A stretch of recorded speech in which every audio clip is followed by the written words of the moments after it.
So yun mga kababayan, may nakita ko sa puno. Ang ganda. Nakita nyo ba?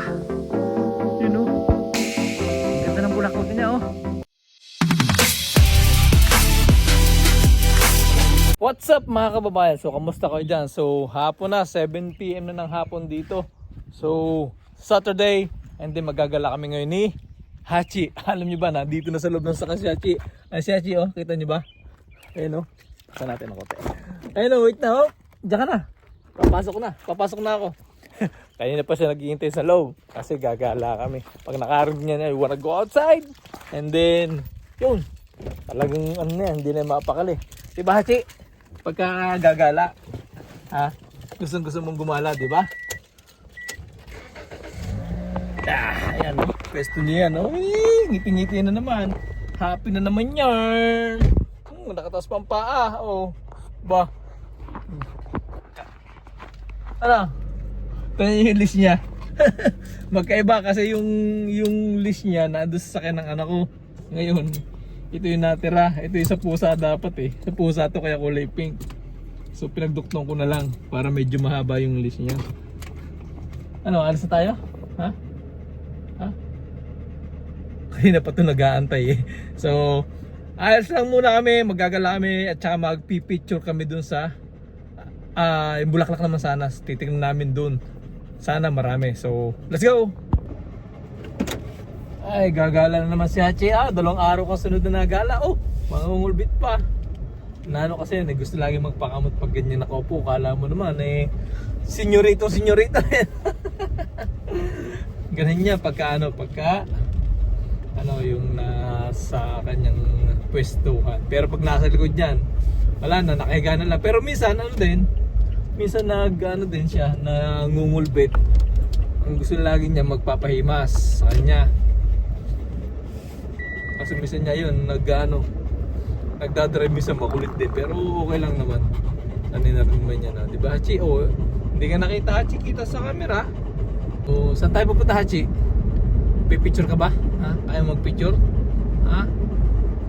So yan pala kababayan yung yung St. Louis Confederation trail nila dito. So ngayon nga lang tayo makakapasok dito sa trail na yan. Almost 5 years nga tayo na narito. So papasok na tayo mga kababayan. Let's go! So yun, after ng ilang minuto natin yung pagdadrive. So andito na nga tayo sa ating hinahunting na yung mga puno, kita nyo ba? Diba ang ganda?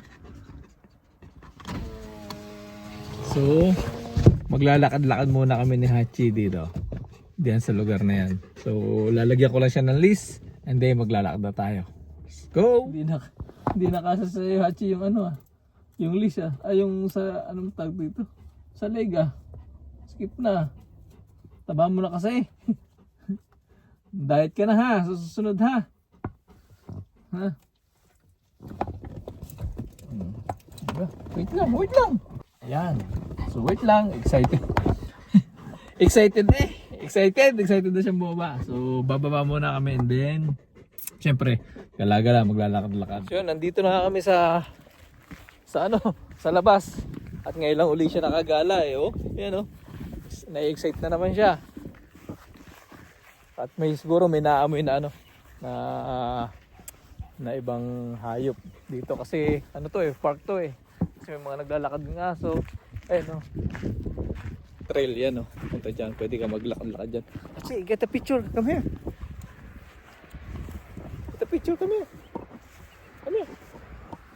I-picture muna kami. So yan mga kabayan, kung makikita nyo ang ganda ng ng mga bulaklak ay ni puno ng mansanas. So yan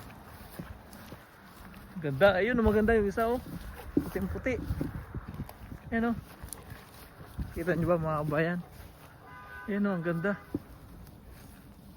Tsaka ang bango ng ang bango pala ng bulaklak niya, naamoy ko. Oh wow. Diba? Ang bango ng bulaklak niya, amoy ko mabango nga. Ang bango ng bulaklak niya. So ito si Hachi. Yung malaman kung paano.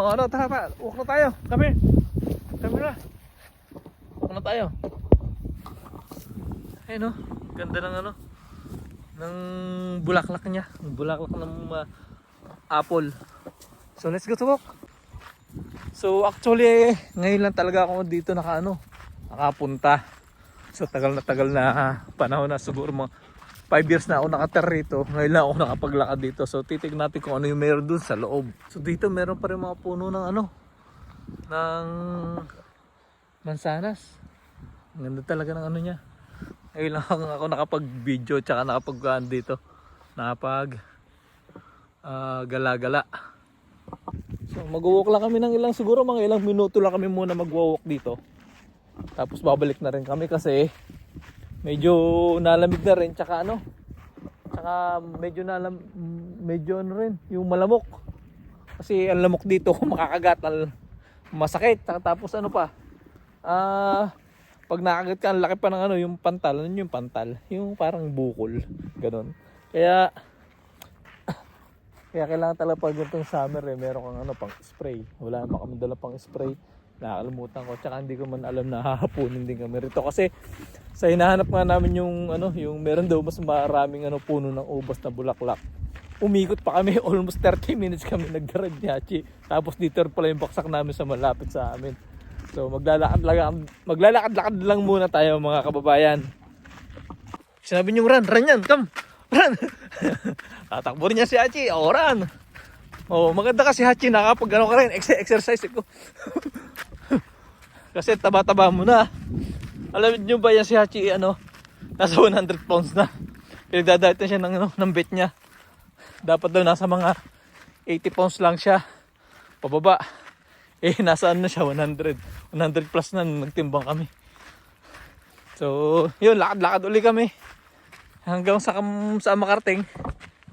So yun mga kababayan, may nakita ko sa puno. Ang ganda, makikita nyo ba?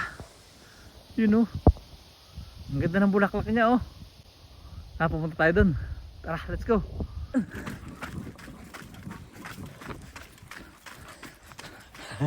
Takbo din siya no choice pag run. Pagod na pagod to. Bago wala pa akong wala pa akong dalang tubig. Pero naman, malapit lang naman to sa amin. So at saka ay tignan nyo, ang ganda ng ng bulaklak. Ang ganda ng puno. Hachi, are you happy? Are you tired, Hachi? Hachi, huy, kami. Are you tired? So yun mga kababayan, balik na tayo sa sasakyan. Medyo malayo-layo na rin yung ating nalakad. Kaya balik na tayo. Tsaka ang dami ng lamok. Kinakagat ako ng lamok. So yun lang muna, and then balik tayo mamaya konti. So yun mga kababayan, dito tayo sa sasakyan. So pauwi na rin kami ni Hachi. No Hachi, uwi tayo. Wait lang. Nag-aabang na napagod ka pag lalakad at saka pagtakbo. Sakay na. Sakay na yan. Sit na. Sit. Ay, medyo napagod din ako pagtakbo Tsaka malamig, malamok na.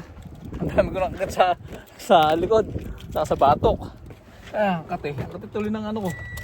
Agat. So alis muna kami, and then kita ulit tayo mamaya. So Hachi, napagod ka? Lawit ang dila ni Hachi Hachi? Pagod kasi tumakbo pag sinabi ko run din siya ng run. So alis muna tayo para makauwi natin, makapagpahinga at makapagpainom rin kay Hachi kasi alam kong na to. Tignan nyo mga bayan si Hachi, sa sobrang pagod yan nagpapahangin na. Nagpapahangin na siya dahil nga napagod, mag-uhaw na pa yan. Bakit tumakbo ngayon nga lang kasi nakatakbo yan tsaka nakapaglakad ng ganong kalayo kasi tagal ko na hindi nakakapag ilakad ulit siya. So yun mga kabayan, nandito na nga tayo sa bahay, kakarating lang natin. And then Hachi, kaya pa? Pagod pa rin si Hachi. So bababa lang kami. Then tapos papakainin ko na yung ating si Hachi, tsaka painumin na rin natin to. At syempre nagugutom na rin ako. Kaya kakain muna na rin ako dahil hapunan na, 8:30 na ng gabi. So yun lang mga kabayan, ingat lagi, lalo sa ating mga OFW. Salute!